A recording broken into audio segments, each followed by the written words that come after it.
Assalamualaikum warahmatullahi wabarakatuh. Perkenalkan, nama saya Wilda Sania Rizky dengan NIM 18072110155 dan teman saya yang bernama Fauzia Nurul Mutmainnah dengan NIM 18072110002. Di sini kami akan menjelaskan materi tentang kode etik pengusaha muslim. Silahkan disimak teman-teman. Pengertian kode. Menurut KBBI, kode diartikan sebagai yang pertama, tanda dalam kurung kata, tulisan yang disepakati untuk maksud tertentu untuk menjamin kerahasiaan berita, pemerintah, dan sebagainya. Yang kedua, kumpulan peraturan yang bersistem. Dan yang ketiga, kumpulan prinsip yang bersistem. Selanjutnya, pengertian etik. Kata etik menurut KBBI berarti norma dan asas yang diterima oleh kelompok tertentu sebagai landasan tingkah laku. Kata etik ini bersumber pada kata dalam bahasa Inggris yaitu etik yang juga berasal dari bahasa Latin Yunani kuno, yaitu etikos. Etik adalah kata benda atau nouns, sedangkan etis adalah kata sifat atau adjektif. Istilah etik lebih tepat dengan moral, lebih terkait dengan moral, benar atau salah, dan juga hukum. Definisi etik yang paling umum adalah prinsip yang dipegang teguh atau rules of conduct dalam bekerja, melaksanakan tugas, dan kewajiban. Pengertian kode etik. Kode etik merupakan suatu sistem, norma, nilai, serta aturan profesional serta tertulis yang dengan tegas menyatakan hal baik dan juga benar, serta apa yang tidak benar dan juga tidak baik bagi profesional. Secara singkat, kode etik adalah suatu pola aturan, tata cara, tanda, pedoman etis dalam melakukan suatu kegiatan ataupun suatu pekerjaan. Kode etik berhubungan dengan perilaku seseorang. Tujuan kode etik yang pertama, agar profesional dapat memberikan jasa dengan sebaik-baiknya kepada para pemakai ataupun para nasabahnya. Yang kedua, sebagai pelindung dari perbuatan yang tidak profesional. Pengertian pengusaha. Pengusaha adalah orang yang menjalankan usaha atau perusahaan dengan kemungkinan untung atau rugi. Oleh karena itu, pengusaha perlu memiliki kesiapan mental, baik untuk menghadapi keadaan merugi maupun untung besar. Sehingga seorang pengusaha harus mempunyai karakteristik khusus yang melekat pada diri seseorang pengusaha seperti percaya diri, mempunyai banyak minat, bisa bersepakat, mempunyai ambisi, berjiwa penjelajah, suka mencoba sesuatu, dan lain-lain. Pengertian pengusaha muslim. Pengusaha muslim merupakan orang yang melakukan usaha atau bisnis dengan berpedoman pada prinsip dasar ekonomi Islam. Prinsip-prinsip tersebut terdiri dari prinsip tauhid, prinsip keadilan. Prinsip keadilan ini diimplementasikan pada larangan-larangan riba, maisir, goror, atau ketidakpastian, atau juga memberi peluang terjadinya bahaya di kemudian hari. Selanjutnya, pengusaha muslim ini harus menghindari bisnis yang berkenaan dengan hal-hal yang haram, baik haram lizotihi seperti jual beli daging babi, jual beli khamar, atau minuman yang memabukkan.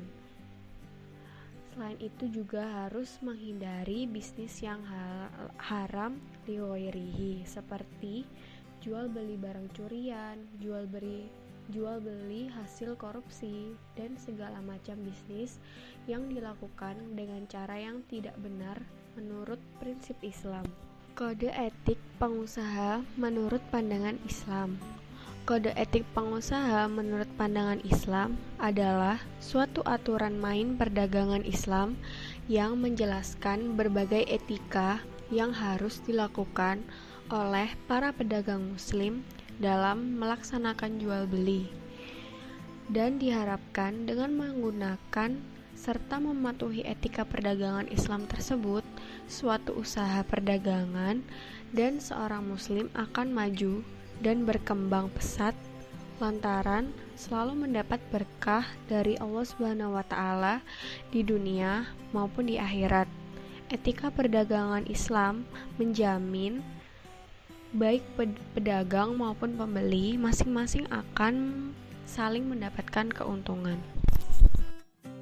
Saya Fauzia Nurul Mutmainah dengan NIM terakhir 002 akan melanjutkan presentasi dari teman saya sebelumnya, yaitu mengenai kode etik profesi pengusaha muslim. Kunci sukses dalam hal bisnis yaitu terletak pada etika Islam yang diterapkan dalam bisnis tersebut. Secara normatif dapat dijelaskan bahwa dalam aspek ekonomi dan bisnis terdapat 5 prinsip etika bisnis yang harus melandasi suatu bisnis, yaitu yang pertama ada kesatuan atau tauhid atau unity, yang kedua adalah kesetimbangan atau keadilan, yang ketiga adalah kehendak bebas atau ikhtiar, yang keempat adalah pertanggungjawaban, dan yang kelima adalah kebenaran yang meliputi kebijakan dan kejujuran. Yang pertama adalah kesatuan atau tauhid atau unity. Kesatuan merupakan keterpaduan agama, ekonomi, dan sosial demi membentuk suatu kesatuan yang harmonis. Berdasarkan prinsip tersebut, maka pebisnis muslim harus memiliki kecerdasan spiritual dalam melakukan aktivitas bisnisnya. Dengan bertakwa akan melahirkan para pelaku bisnis yang memiliki kepribadian taat beragama, selalu berbuat baik, dan tidak pernah mau melakukan perbuatan tercela dalam aktivitas bisnisnya. Implikasi dari kecerdasan spiritual tersebut akan menciptakan kemajuan bisnis, mensejahterakan keluarga, bangsa, dan bahkan negara. Penerapan konsep ini, maka salah satu kode etik pengusaha muslim dalam melakukan aktivitas bisnisnya yaitu dilarang melakukan diskriminasi terhadap pekerja, pemasok, pembeli, atau siapapun atas dasar pertimbangan ras, warna kulit, jenis kelamin, atau bahkan agama. Yang kedua, dilarang melakukan praktek-praktek kotor bisnis. Hal ini dimaksudkan agar para pelaku bisnis senantiasa takut akan segala larangan yang telah digariskan. Dan yang ketiga, dilarang melakukan praktek menimbun kekayaan atau harta benda.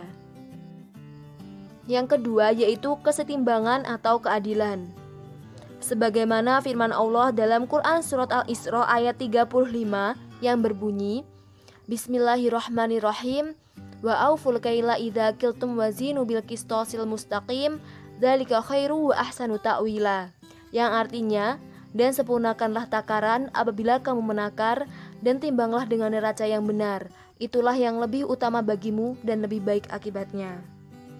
Berdasarkan ayat di atas, dapat dipahami bahwa Al-Quran telah memberi penegasan bahwasanya hal mendasar yang digunakan untuk membangun dan mengembangkan bisnis yang beretika adalah dengan menyempurnakan segala transaksi yang berkaitan dengan media takaran dan timbangan. Oleh karenanya, pengusaha muslim haruslah bersikap adil dan melakukan ataupun menjalankan bisnisnya sesuai dengan prinsip-prinsip Islam. Yang ketiga yakni kehendak bebas atau ikhtiar. Dalam aspek bisnis, seorang pebisnis memiliki kebebasan dalam hal membuat perjanjian. Pebisnis muslim yang percaya pada kehendak Allah akan selalu menepati dan memuliakan janjinya baik kepada pembeli, pemasok, rekan kerja, stockholder, dan tentunya menepati janji kepada Allah dalam bentuk melaksanakan semua perintahnya dan menjauhi segala larangannya.